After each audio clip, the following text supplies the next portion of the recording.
Welcome to the last breakfast. Please enjoy the video. In this video, I will explain how to self-study for the LSAT. First, familiarize yourself with the exam's format, which includes 3 scored sections: logical reasoning, analytical reasoning, and reading comprehension. Each section contains between 23 and 27 questions. Next, create a realistic study plan, aiming for at least 15 to 20 hours per week. Consistency is key, so try to study at the same times each day. Finally, acquire official LSAT prep tests and study guides, as these are invaluable resources for effective preparation. The LSAT has 3 main sections. For logical reasoning, practice identifying conclusions, premises, and assumptions in arguments. There are typically 24 to 26 questions in this section. Analytical reasoning, often called logic games, requires strong diagramming skills. Aim to complete each game within 8 minutes.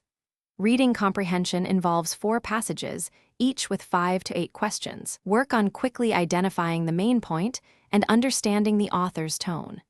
Consistent practice across all 3 areas is crucial for improvement. When self-studying, official LSAT prep tests are your most valuable asset. There are over 90 released exams, providing ample practice material. Each test contains approximately 100 questions. Supplement these with a well-regarded LSAT textbook, which can offer structured lessons and detailed explanations for every question type. Many students find resources like the LSAT Trainer or PowerScore Bibles very helpful.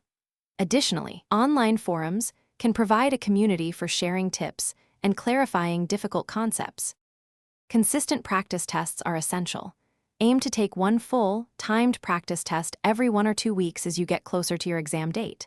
After each test, dedicate significant time to reviewing every single question, even those you answered correctly. Understand why the correct answer is right and why the incorrect options are wrong. This deep analysis is where the most significant learning occurs. Track your scores and identify your weakest areas, then adjust your study focus accordingly to maximize your score potential. Thanks for watching. If this was helpful, leave a like and consider subscribing. See you next time.